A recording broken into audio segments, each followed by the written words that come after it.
আসসালামু আলাইকুম my dear students. তোমরা দেখতে পাচ্ছ এখানে আমরা একটা ইনক্লাইন প্লেন তোমাদেরকে দেখাচ্ছি। ইনক্লাইন প্লেনের ক্ষেত্রে যেহেতু মেকানিক্স এর প্রবলেম সলভ করতে গেলে ইনক্লাইন প্লেন অনেক বেশি কমন, অনেক বেশি কাজে লাগে আমাদের।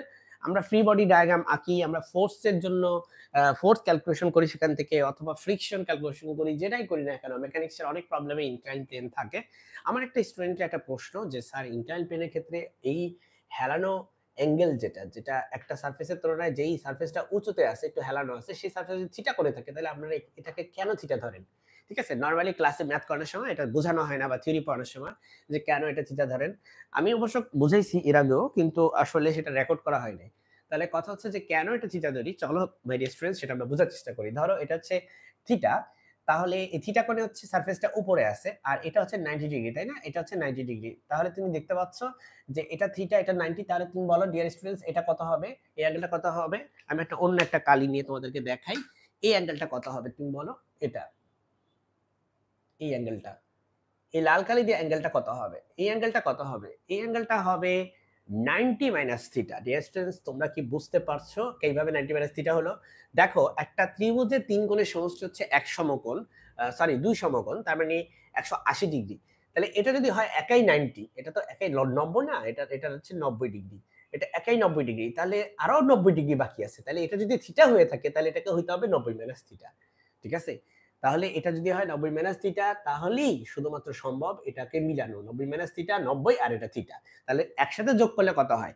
থিটা যোগ ৯০ যোগ ৯০ মাইনাস থিটা একসাথে করলে হয় ১৮০। তাহলে ডিয়ার স্টুডেন্টস তোমরা দেখতে পাচ্ছ এটা হচ্ছে ৯০ মাইনাস থিটা। তাহলে এটা কত? এটা কিভাবে বের করবা তুমি দেখো। এটাকে তুমি কোয়েশ্চেন মার্ক ধরে নাও। এটাকে তুমি কোয়েশ্চেন মার্ক ধরে নাও। তাহলে আমরা কোয়েশ্চেন মার্কের ভ্যালু বের করব। কিভাবে বের করব? দেখো এই কোণটা কত?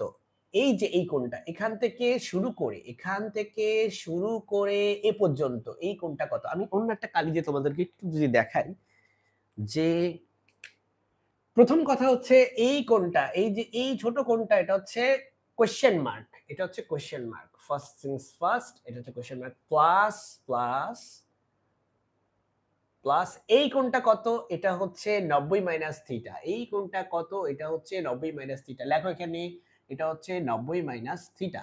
বুঝতে পেরেছো? তাহলে একটা এখানে কোণ হচ্ছে কোয়েশ্চেন মার্ক, আরেকটা কোণ হচ্ছে কোয়েশ্চেন মার্ককে তুমি ধরে নাও, এক্স ধরে নাও। ধরো এটা হচ্ছে এক্স।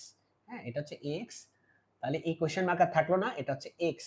এক্স ডিগ্রি কোণ আর এখানে আছে ৯০ মাইনাস থিটা। ইকুয়াল টু কত হবে ডিয়ার স্টুডেন্টস? ইকুয়াল টু কত হবে? অবশ্যই ৯০ ডিগ্রি হবে।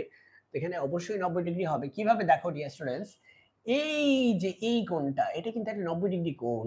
হ্যাঁ, এটা হচ্ছে সারফেসের সাথে উল্লম্বভাবে আছে।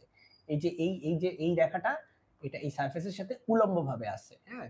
তাহলে এটা হচ্ছে ৯০ ডিগ্রি কোণ। ৯০ ডিগ্রি কোণ। ওকে।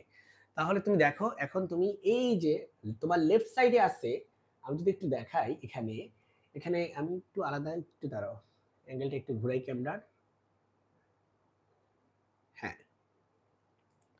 তাহলে এখন তুমি দেখো এখানে যেটা ঘটতেছে যে এখানে এ পাশে আছে ৯০, লেফট সাইডে রাইট সাইডেও ৯০ কেটে ফেলো।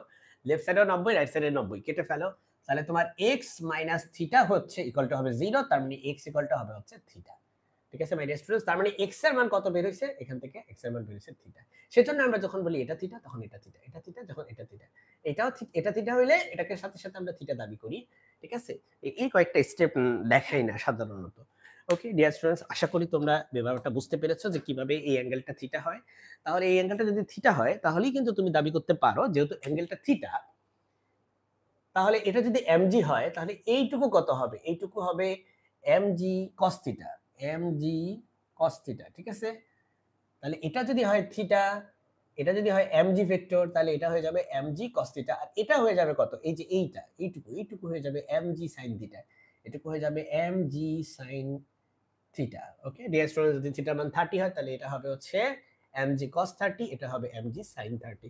থিটা যার সাথে হেলে থাকে সে হয় cos, থিটা যার সাথে হেলে থাকে না তার 90 ডিগ্রি বরাবর, এই কম্পোনেন্টের 90 ডিগ্রি বরাবর যে কম্পোনেন্টটা সেটা হচ্ছে mg sin থিটা হবে। সেটা হচ্ছে mg sin থিটা হবে। আশা করি তোমরা ব্যাপারটা বুঝতে পেরেছো।